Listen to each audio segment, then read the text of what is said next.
Ficar rico ainda este ano não é uma ilusão. É uma questão de decisão. A maioria vai rir, duvidar ou dizer que é impossível. E é justamente por isso que continuam pobres. A verdade é que quem acredita que só é possível enriquecer depois de décadas de sacrifício, já perdeu o jogo antes mesmo de começar. Eu aprendi cedo. O tempo sozinho não enriquece ninguém. O que enriquece é o que se faz com ele. A escola te ensinou a trabalhar duro. Te ensinaram a obedecer. Te ensinaram a economizar. Mas ninguém te ensinou como ganhar dinheiro de verdade. Ninguém te explicou por que os ricos ficam mais ricos mesmo quando o mundo está em crise. E não é por sorte, herança ou mágica. É porque eles jogam outro jogo. Um jogo silencioso, invisível e cruel para quem não conhece as regras. Enquanto você se esforça para pagar o boleto do mês, há quem esteja recebendo dividendos enquanto dorme. E sabe o que é mais louco? Essa virada não exige diploma, contato ou dinheiro guardado. Exige apenas uma nova forma de pensar, uma reprogramação. E é exatamente isso que você vai encontrar aqui.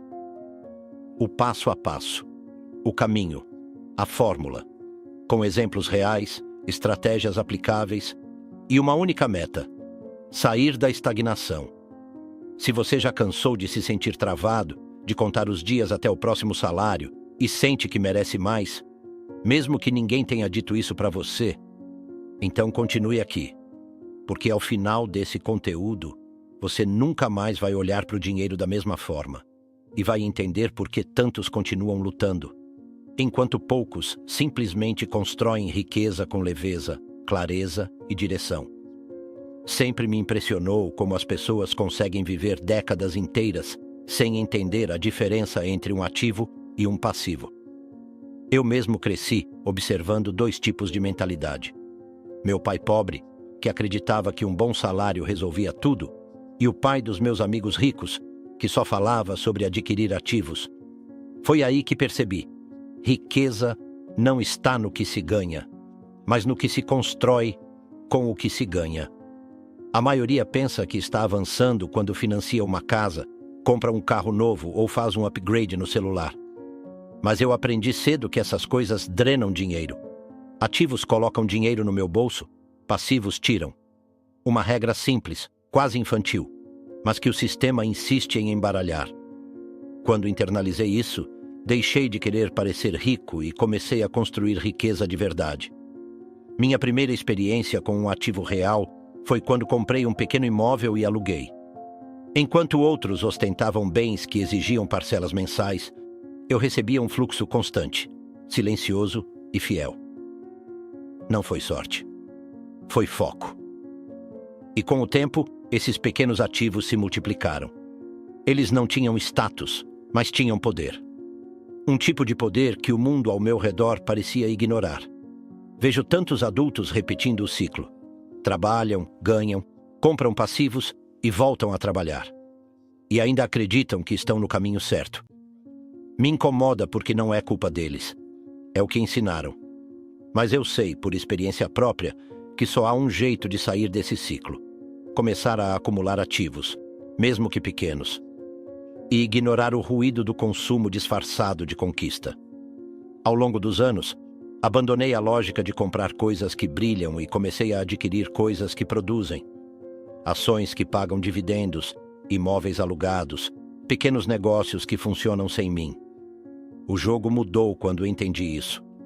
E depois que essa ficha caiu, comecei a questionar: por que continuar trocando tempo por dinheiro, se é possível fazer o dinheiro trabalhar por mim? Durante anos, vi pessoas que se matavam de trabalhar. Acordavam cedo, batiam ponto, seguiam ordens, voltavam para casa esgotadas. E ainda assim mal conseguiam pagar as contas. A grande ironia é que quanto mais se esforçavam, mais presas pareciam. Foi quando percebi que o problema não era o esforço, mas o modelo mental. Trabalhavam por dinheiro. Eu queria que o dinheiro trabalhasse por mim. Meu pai biológico dizia que estabilidade era tudo. Ele acreditava em promoções, plano de carreira, aposentadoria. Mas o pai rico ria disso. A segurança de hoje é a prisão de amanhã, ele dizia. Eu não entendia de cara. Mas com o tempo comecei a enxergar. Se eu dependesse sempre de um salário, nunca teria liberdade. Meu tempo estaria sempre à venda. E tempo, para mim, é o verdadeiro ativo. A virada começou quando investi o pouco que eu tinha num ativo simples, mas inteligente. Um curso de vendas, depois um pequeno negócio, depois um imóvel. A grana que vinha desses ativos era diferente. Era silenciosa. Não exigia que eu estivesse presente. E pela primeira vez, comecei a sentir um gosto leve de liberdade. Enquanto os outros corriam atrás de promoções, eu corria atrás de renda passiva. Aprendi que o dinheiro é um excelente servo, mas um péssimo mestre. Quando se trabalha apenas por dinheiro, qualquer crise, qualquer demissão, qualquer problema, vira um terremoto. Mas quando o dinheiro trabalha por mim, ele se multiplica enquanto eu durmo. Eu comecei a usar cada centavo como um soldado. Ele precisava sair e voltar com mais soldados. Esse é o jogo real. O resto é sobrevivência. Hoje, olho para trás e vejo o quanto fui contra-intuitivo. Enquanto todos buscavam estabilidade, eu buscava autonomia. Enquanto todos guardavam o que sobrava, eu investia o que mal tinha. E foi aí que as coisas começaram a escalar. E se há algo que eu aprendi, é que não se trata só de ganhar mais, mas de estruturar um sistema onde o dinheiro gere mais dinheiro. Um sistema com múltiplas engrenagens.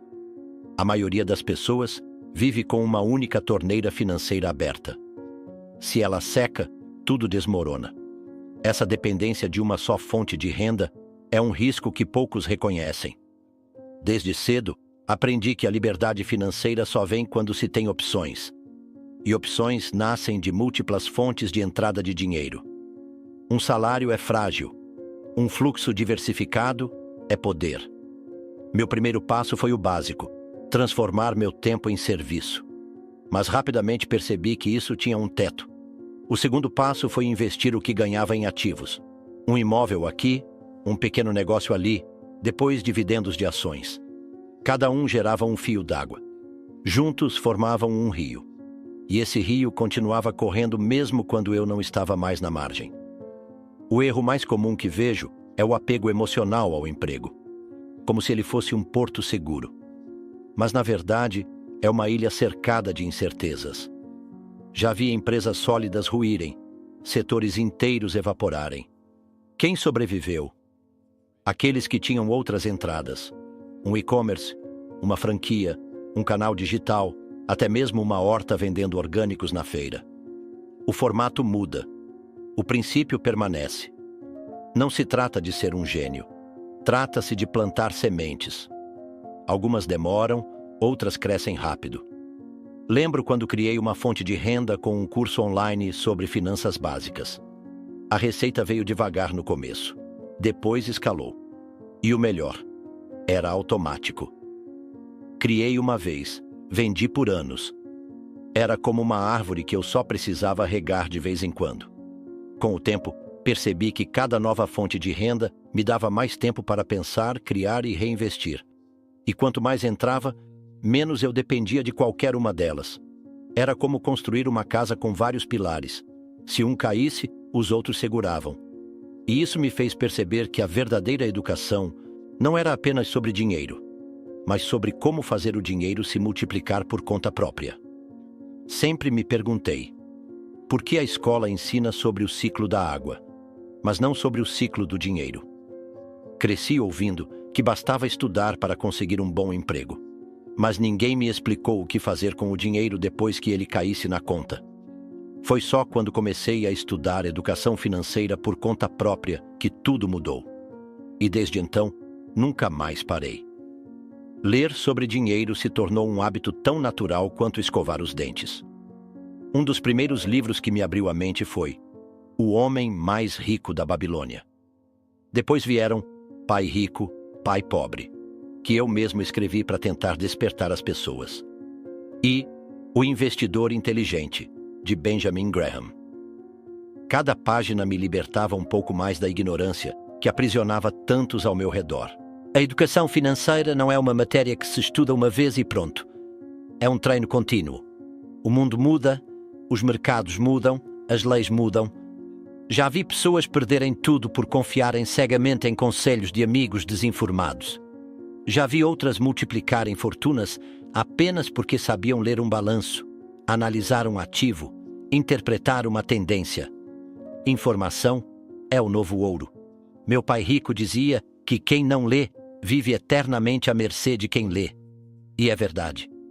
Toda vez que aprendo algo novo sobre investimentos, impostos ou estruturação de negócios, sinto que estou construindo um escudo invisível.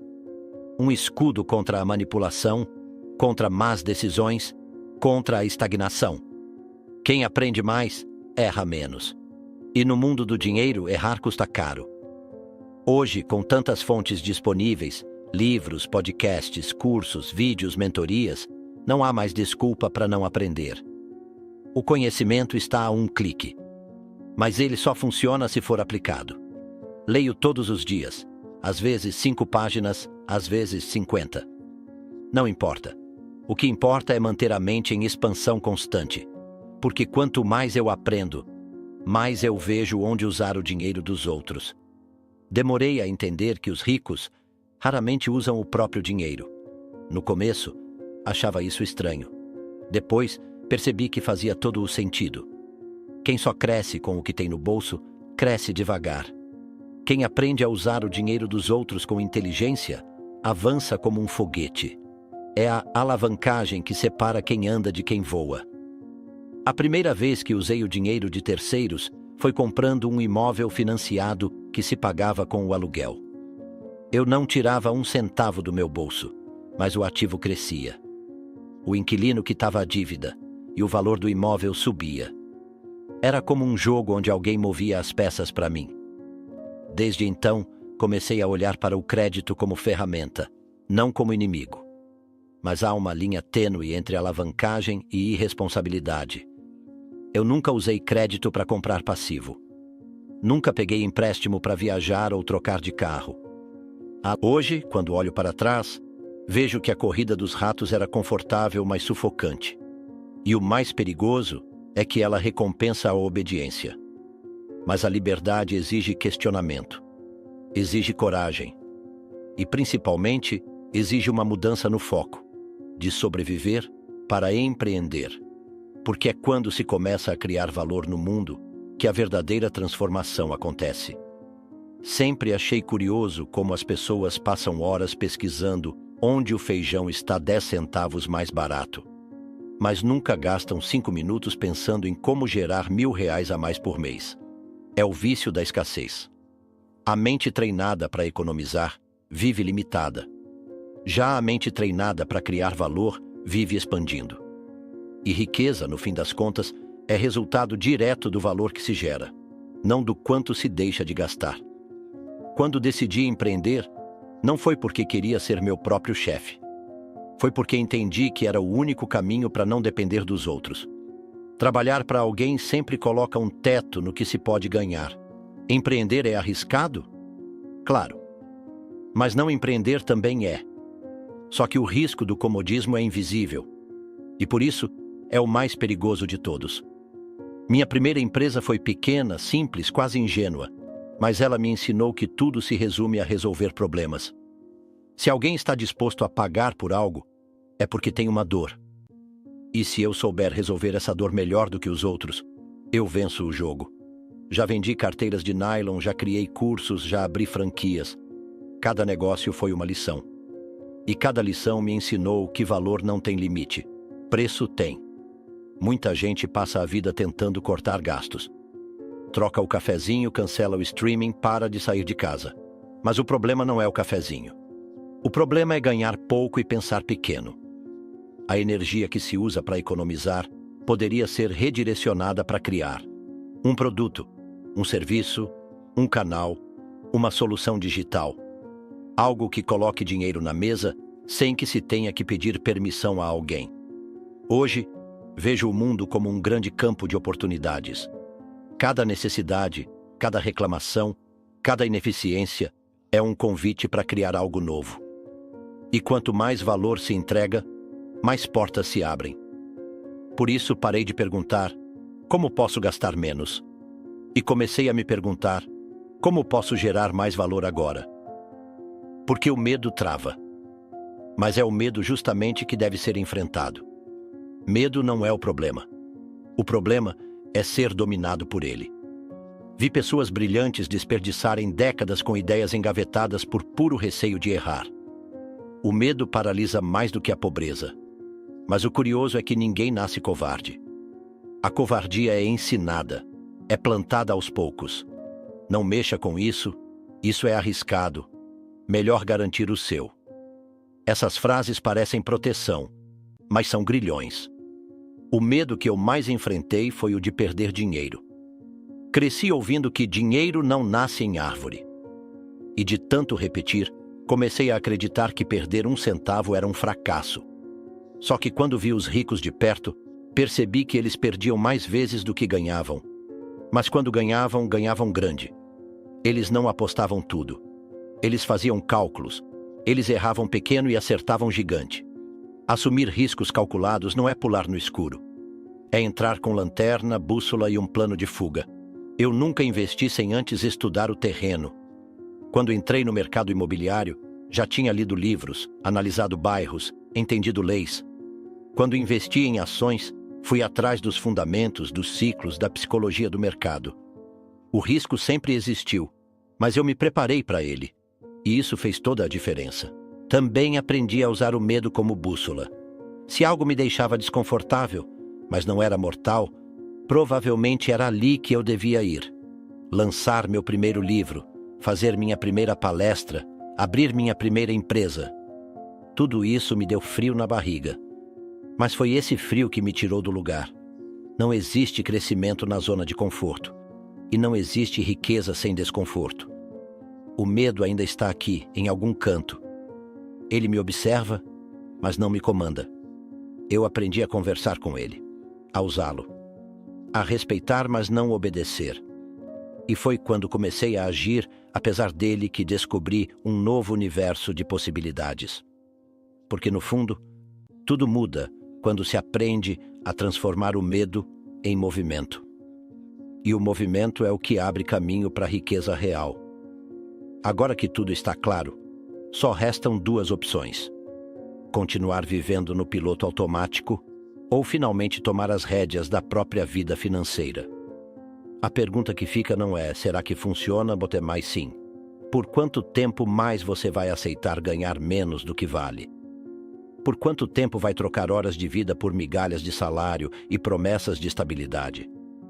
Você percebeu que enriquecer não é sorte, é estrutura. Não é sobre economizar no café. É sobre aprender a criar valor, multiplicar renda e tomar decisões inteligentes com coragem. E se até hoje ninguém te falou isso com clareza, agora falou. O que você vai fazer com esse conhecimento? Quantos ativos você tem hoje que colocam dinheiro no seu bolso? Quais riscos você está disposto a assumir nos próximos 30 dias? Quais fontes de renda vai começar a construir ainda essa semana? E principalmente, o que vai te impedir de aplicar tudo isso agora? Se isso fez sentido para você, então já sabe. Inscreva-se no canal, ative o sino e continue por aqui, porque esse é só o começo.